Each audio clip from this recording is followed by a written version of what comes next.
Many are grieving the loss of an entire family in the River Oaks area after Houston police say a man fatally shot his 2 young children and wife before then killing himself. The couple own 2 popular Montrose restaurants. Jason Miles is live outside the family's home on Kingston Street after speaking with both friends and neighbors. Jason.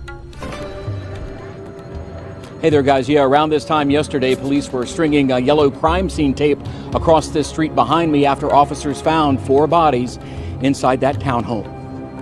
2 teddy bears, some flowers, and a note now sit in the entryway to what was the home of a loving family from all outward appearances. I mean, I guess this could go for a lot of people, but it always seemed like nothing was wrong. Dining Out Houston managing editor Mega McSwain got to know 52-year-old Matthew and 39-year-old T. Mitchell and their children through the couple's popular restaurants in Montrose, Traveler's Table and Traveler's Cart, which remain open according to the company. I'm T. Mitchell. In fact, T recently collaborated with Dining Out on Instagram. Anyone that has been in that restaurant, even seen them from far away, or even followed them on social media is going to feel this loss. Houston police say officers were called to the family's home for a wellness check around 5:30 Monday evening after getting concerned calls from a babysitter and relative.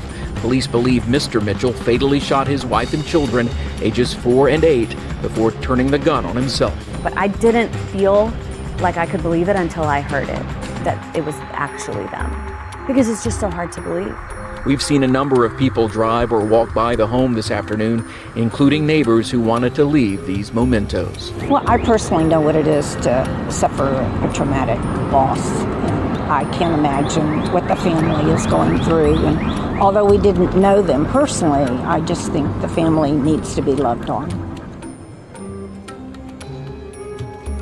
And some more friends came by just a short time ago. They were gathered here in the driveway. Some of them, you could hear them crying, a very emotional scene. Meantime, T. Mitchell's sister posted on Facebook just within the last few hours that this is a heartbreaking situation. As you might imagine, the family asking for privacy at this point.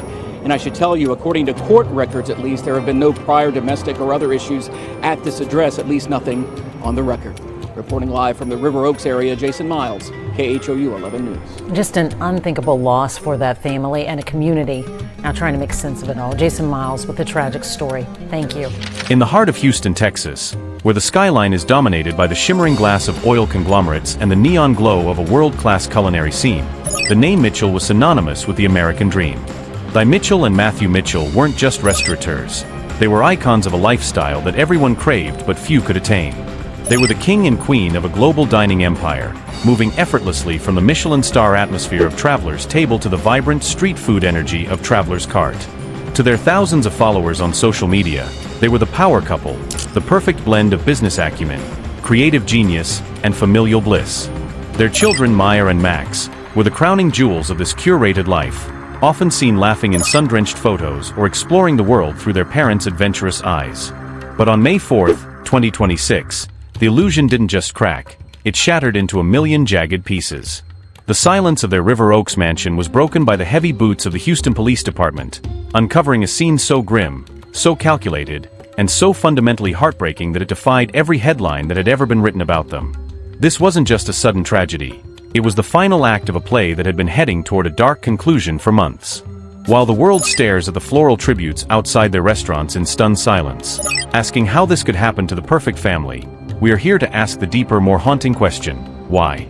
Because when you look past the 5-star reviews and the high-fashion aesthetics of Vice Foreign Fair brand, there were shadows. There were whispers in the corridors of their empire. There were flickers of darkness in the eyes of a man who felt the world closing in on him. Today, we are conducting a deep-dive investigation into the 7 hidden warning signs that everyone, from the elite critics to the casual observers, completely missed before the Mitchell tragedy became the darkest chapter in Houston's history. To understand the magnitude of this fall, we must first analyze the psychology of the public mask. In our modern era, success is no longer just about your bank account, it is about your brand. For the Mitchells, their brand was their life. There was no separation between the dining room of Traveler's Table and the living room of their home. Every smile was a marketing tool, every family vacation was a content opportunity. This creates a unique and deadly form of psychological pressure known as the performance trap. When your identity is tied to being a winner, the prospect of being a loser isn't just a business failure, it is a social death sentence. This brings us to the first hidden warning sign, the paradox of frantic expansion. In the 18 months leading up to the tragedy, the Mitchells were moving at a pace that was, in retrospect, unsustainable. They weren't just running a successful restaurant. They were trying to build a multi-platform legacy in the middle of one of the most volatile economic shifts in decades. While the public saw the grand opening of Traveler's Cart as a triumph, those deep within the hospitality industry saw a different story. The overhead costs in Houston's luxury districts like River Oaks and Montrose had skyrocketed. Labor shortages were gutting the margins of even the most popular spots. To keep the lights on and the success story alive, the Mitchells had to keep growing. It was a flight forward, a desperate attempt to outrun the financial shadows by creating more light, more buzz, and more debt. Insiders have begun to whisper about the tension behind the scenes during the launch of the street food concept. Matthew Mitchell was a strategist, a man who saw the world in terms of moves and countermoves. But he was also a man who likely realized that he was running out of board. The frantic pace of their growth wasn't a sign of health, it was a sign of a fever. The second sign was the legacy shift in their digital narrative. If you study the social media footprint of Mitchell in the final quarter of her life, you see a profound shift from future tense to legacy tense. That was a woman of the future, always talking about the next collection, the next menu, the next travel destination. But slowly, her posts began to anchor themselves in the past and the present innocence of her children. There was an intensity to the way she documented Maya and Max, a sort of desperate archiving that suggested she felt time was slipping away. In the world of behavioral forensics, when a high achiever stops looking at the horizon and starts obsessively documenting the now, it often indicates an internal realization that the horizon is no longer there. While her followers saw beautiful family moments, what they were actually witnessing was a mother trying to freeze time before the storm hit. Meanwhile, Matthew Mitchell was undergoing a different kind of transformation. He was the ghost in the machine, the silent partner who had once been the backbone of their public identity, but was now retreating into an impenetrable silence. This is the third hidden sign, the withdrawal of the protector. In a domestic unit built on shared success, the withdrawal of one partner is a siren song for disaster. Matthew had always prided himself on being the visionary who provided the safety net for Thice's creativity. But as the pressures of the empire grew, the net began to tear. Friends and associates noticed that Matthew was no longer the fixer he used to be. He was becoming uncharacteristically cynical, withdrawn, and sharp. In the high-pressure world of five-star dining, burnout is common, but this was something deeper. This was the isolation of a man who felt that the provider mask he had worn for decades was finally fusing to his face, suffocating him. He was surrounded by people, employees, fans, socialites, but he was utterly alone in his despair. So we move deeper into the mechanics of this collapse. We hit the fourth hidden sign, the shadow financial collapse and the luxury trap. In Houston's elite circles, there is a phenomenon known as asset-rich, cash-poor. To the patrons of Traveler's Table, the business looked like a gold mine. The tables were always full, the cocktails were flowing, and the wait list was weeks long. But what the public doesn't see are the back-of-house economics. By early 2026, the cost of global spices, imported meats, and premium labor had created a situation where even a full house could be a losing game. Matthew Mitchell was a man of pride. For him, the idea of downscaling, moving out of River Oaks, or heaven forbid, filing for bankruptcy was not an option. It was a total annihilation of his ego. We see this in the luxury trap, where high-profile individuals feel forced to maintain a lifestyle they can no longer afford just to keep the investors and the public from smelling blood in the water. The warning sign here was the frantic pace of one-night-only events and high-ticket promotions. When a luxury brand starts acting like a discount hustle, it's because the cash flow has dried up. Matthew wasn't just managing a restaurant, he was managing a mirage. The pressure of pretending to be a millionaire while struggling to meet a massive commercial payroll is a specific kind of torture that leads to executive burnout, which in Matthew's case, likely evolved into something far more predatory. He began to see his family not as people to be loved, but as a legacy that had to be preserved from the stain of poverty. In his warped narcissistic logic, it was better for them to die as the successful Mitchells than to live as the bankrupt Mitchells. This leads us to the fifth and perhaps most disturbing warning sign, the enmeshment and the erasure of boundaries. In the months leading up to May 4th, the Mitchell family unit became strangely insular. Mitchell, who was once the social butterfly of the Houston charity circuit, began to decline invitations. The children Maya and Max, were seen less frequently at their usual weekend spots. This is a classic precursor to domestic tragedies, the closing of the circle. When a patriarch or a couple begins to withdraw their family from the support systems of friends, nannies, and extended relatives, they are creating a vacuum. In this vacuum, the father's reality becomes the only reality. If Matthew was spiraling into a dark, paranoid, or depressive state, there was no one left in the inner circle to provide a reality check. The eye, caught in the middle of her own professional whirlwind, may have been gaslit into believing that they just needed privacy to get through a rough patch. But in the world of family annihilation, privacy is the predator's greatest tool. The warning sign was the silence. The house in River Oaks, once a hub of creativity and networking, had become a fortress of secrets. The sixth sign was the finality of the creative output. If we look at this clothing brand, Foreign Fair, her final designs and marketing copy took on a hauntingly ethereal tone. She spoke of the ultimate journey and finding peace in the unknown. While fashion marketing is often flowery, there was a weight to her words that felt like a goodbye. Simultaneously, Matthew's creative input at the restaurants stopped entirely. He was no longer innovating, he was merely existing. When a creator stops creating, it's because they no longer believe in a future where their creation exists. This brings us to the seventh and final warning sign, the calm before the storm. In the 72 hours before the police discovered the bodies, those who interacted with Matthew Mitchell described him as uncharacteristically calm. This is the most dangerous sign of all. In psychology, this is known as the resolution effect. Once a person has made the definitive decision to commit a violent act or end their life, the internal struggle ends. The anxiety disappears because the solution has been found. Matthew wasn't stressed anymore because, in his mind, the plan was set. He had decided that on May 4th, the Mitchell brand would end on his terms. He went through the motions, the school drop-offs, the business emails, with the chilling precision of a man who was already a ghost. The tragedy of the Mitchells is a mirror held up to our society's obsession with the hustle. We cheered for their growth, we liked their photos, and we celebrated their expansion, never once stopping to ask if the human beings behind the brand were actually okay. We ignored the signs because we wanted the story to be true. We wanted to believe that you could have it all without losing your soul. But the River Oaks crime scene tells a different story.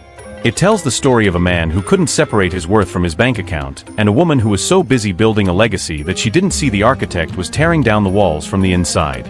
As the investigation continues to pull records from their private servers and financial accounts, the picture only gets darker. This wasn't a crime of passion. It was a cold, calculated business decision made by a man who saw his family as assets to be liquidated rather than lives to be lived. The traveler has reached the end of the road, and the road ended in a cul-de-sac of pride, debt, and devastating violence. This brings us to the deeper, more structural layer of the Mitchell tragedy, the ecology of the Houston elite and the status quo trap. To understand the sheer weight of the pressure Matthew and Di were under, we have to look at the geographical theater of their lives, River Oaks. In Houston, River Oaks isn't just a neighborhood, it's a scoreboard. It's an environment where your worth is measured by the length of your guest list and the exclusivity of your wine cellar. The eighth hidden sign, which permeated their entire final year, was the financial mimicry. The Mitchells were living in a social circle populated by old money oil tycoons and multi-generational wealth. But the Mitchells were new money. Their wealth was tied to the volatile day-to-day operations of the hospitality industry. While their neighbors could weather a market downturn with their diversified portfolios, the Mitchells' entire lifestyle was dependent on the number of appetizers sold on a Tuesday night. The warning sign was their attempt to match the spending habits of the ultra-wealthy. The private jets, the high-end galas, and the luxury brand sponsorships were not just perks of the job. They were overhead costs for a brand that was increasingly built on a foundation of sand. Matthew Mitchell wasn't just a restaurateur.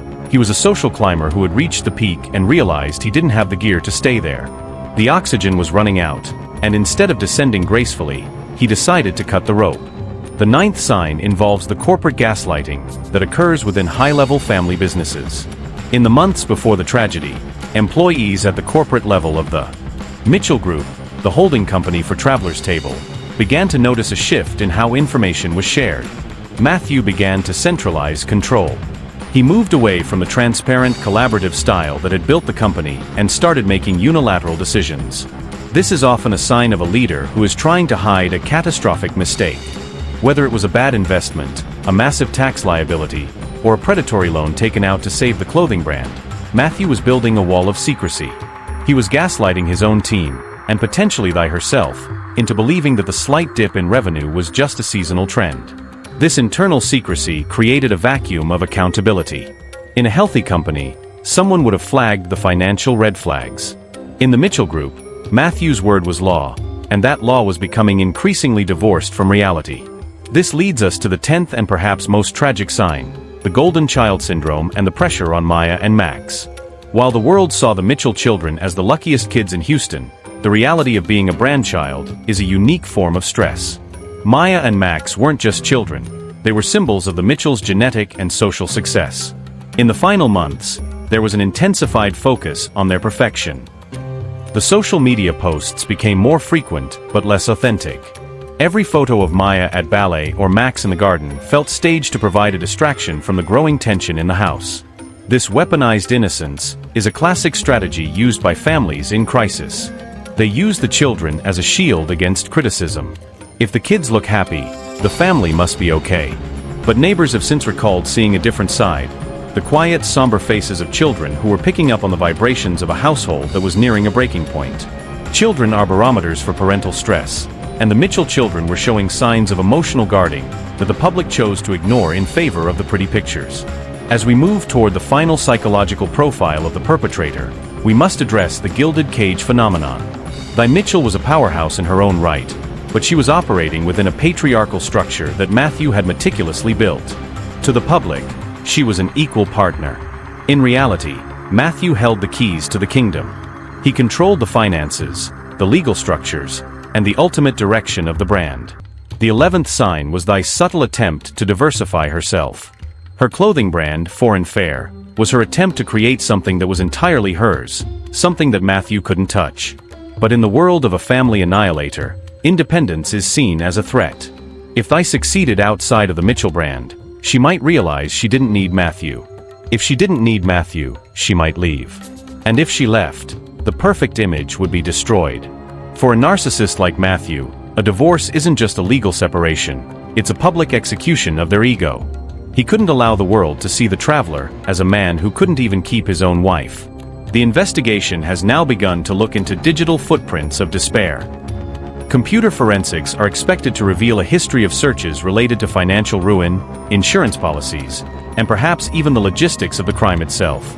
This brings us to the 12th sign, the planning phase silence. In the weeks leading up to May 4th, Matthew Mitchell's communication with the outside world became purely transactional. He stopped engaging in the small talk of the Houston elite. He was no longer a participant in his own life, he was an observer.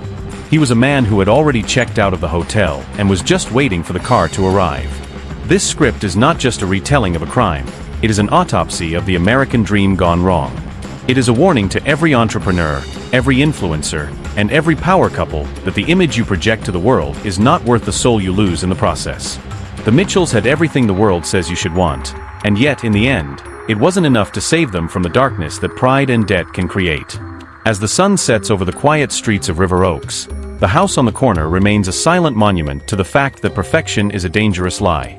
The investigation into the final days of the Mitchell family brings us to the most uncomfortable realization of all, the societal complicity in the creation of their tragedy. We, the audience, the diners, and the followers, were the 13 hidden sign. We demanded the perfection that Matthew Mitchell eventually died to protect. In the final chapter of this deep dive, we look at the legacy of the fallen empire and the haunting echoes left in the Houston streets. The 14th sign was the symmetry of the end. Investigators noted that the crime scene was not chaotic. It was orderly. This is a terrifying hallmark of a family annihilator who views their actions not as a murder, but as a mercy. In Matthew's warped psychological state, he wasn't destroying his children, he was saving them from the humiliation of the coming collapse. This level of order suggests that the planning phase lasted for weeks, if not months. It means that while he was shaking hands with patrons at Traveler's Cart and discussing menu prices with his managers, he was simultaneously calculating the trajectory of his final act.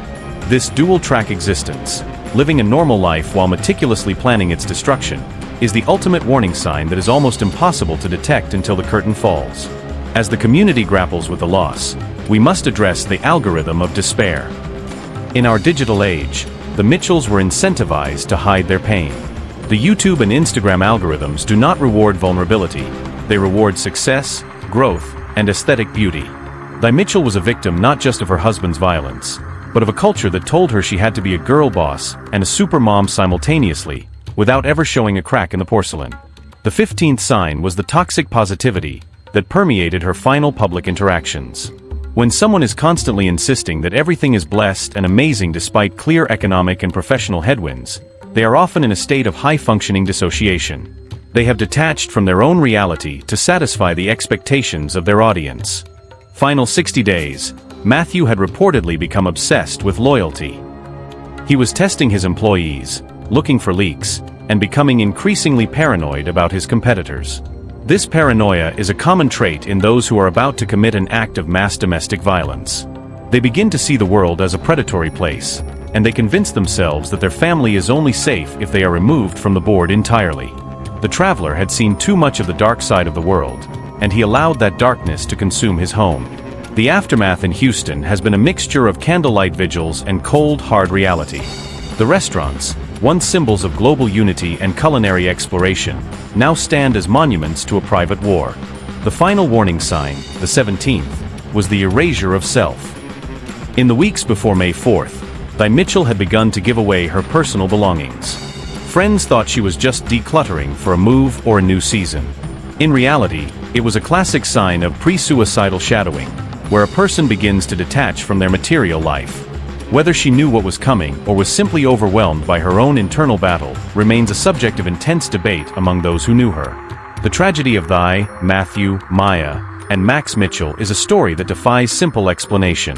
It is a complex tapestry of financial pressure, narcissistic pride, societal expectations, and the dark side of the American dream. As the city of Houston moves forward, the Mitchell signs serve as a grim checklist for the modern era. We must learn to look past the brand. We must learn to value the human over the headline. And we must recognize that the most expensive homes often hide the most expensive secrets. The traveler's journey has ended, but the questions it leaves behind will resonate for decades. Was it the debt? Was it the ego? Or was it the simple, terrifying fact that we never truly know the person sitting across the table from us? As the candles burn out in front of Traveler's table, the silence that remains is a call to action. To be kinder, to be more observant, and to realize that no amount of success is worth the price of a human life. The story of the Mitchells is over, but for those who are still running the race, the warning signs are now written in blood on the walls of a River Oaks mansion. We ignore them at our own peril. In the end, the Mitchell tragedy wasn't just about a family that died, it was about a dream that was never real. It was an empire built on the shifting sands of public perception, and when the tide came in, there was nothing left but the wreckage of a life that looked perfect from every angle except the one that mattered most. The investigation may close its files, the police may move on to the next case, and the restaurants may eventually find new owners, but the ghost of the Mitchell family will forever haunt the Houston culinary scene, a reminder that the most dangerous journey a traveler can take is the one they take alone, into the darkness of their own mind.